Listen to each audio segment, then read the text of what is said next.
কি হলো মা, তোমার মুখটা ওরকম লাগছে কেন? কিছু না। কিছু না বললেই হবে? বলো বলো আমায় কি হয়েছে? আচ্ছা ঋষি, তোকে একটু কথা জিজ্ঞাসা করবো। রে, আমি কি সে খারাপ শাশুড়ির দলে পড়ে গেলাম? তোর ঠাম্মির মতো ভালো শাশুড়ি হতে পারলাম না। এসব এসব তুমি কি বলছো মা? তোর বৌমনিতা আমার কোনো কথাই ভালোভাবে নিতে পারছে না। দেখলি না কেমন বিচ্ছিরি ভাবে আমাকে বললো।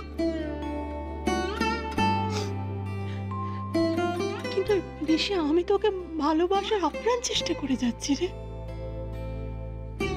হয়তো আমি ভালো নই, আমি ওকে সহজ করে নিতে পারছি না।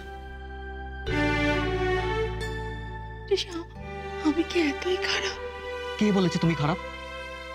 তুমি কখনো খারাপ মা হতে পারো না।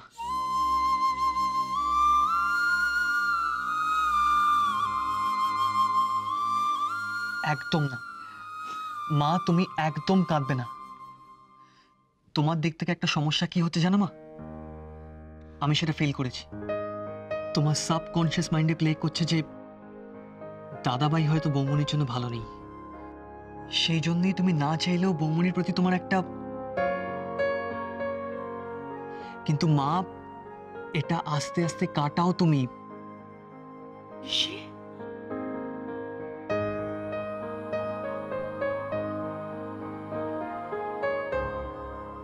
দাদাভাইকে সন্দেহ করতে করতে বৌমনির মনটা একেবারে তেতো হয়ে গেছে। সারাদিন বাড়িতে না বসে থেকে বৌমনির একটা এঙ্গেজমেন্টের দরকার। আচ্ছা মা, আমি কি বৌমনিকে একবার কথাটা বুঝিয়ে বলবো না? যদি একটা চাকরি বাকরি করতে শুরু করে তাহলে হয়তো। না না ঋষি, তুই বলিস না। কি আবার কি বলতে কি বলে ফেলবে ও। আমি বরং তোর ঠাম্মিকে দিয়ে বলাবো, ভালো করে মা বুঝিয়ে বলবেন।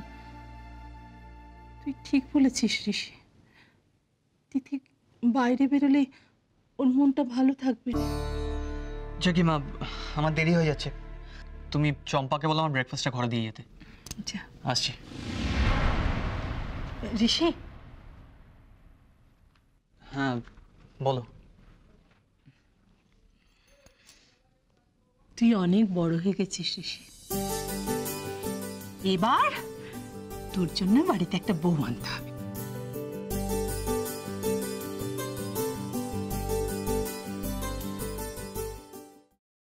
আমি এই সব কিছু বন্ধ করতে পারি, কিন্তু একটা শর্তে। তোমাকে আর দুর্গাকে আমাকে ছুঁয়ে কথা দিতে হবে এর সাথে তোমরা কোনো যোগাযোগ আর রাখবে না। শোনো, আমরা এখনো তোমার মতন এতটা পাথর হয়ে যায়নি। তোমাকে ছুঁয়ে আমি এত বড় কথাটা। এটাই আমার শেষ কথা তোমাকে। দাদা ভাই, পুতুলটা না দিয়ে এসেছি। আস্তে, একেবারে বজরংবলী আন্টির হাতে দিয়েছো তো? না, আমরা তো দরজা দিয়ে গড়িয়ে দিয়েছি। ঘরে তো ঠাম্মু ছিল, তাই ঢুকতে পারিনি।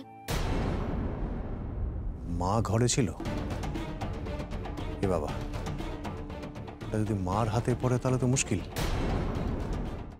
ওনার কোনো সর্দারজির সাথে পরিচয় ছিল? সর্দারজি?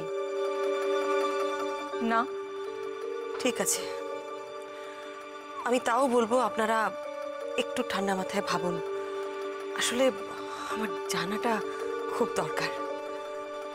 আমি তাহলে আসি, কিছু মনে পড়লে আমাকে অবশ্যই জানাবেন। আচ্ছা।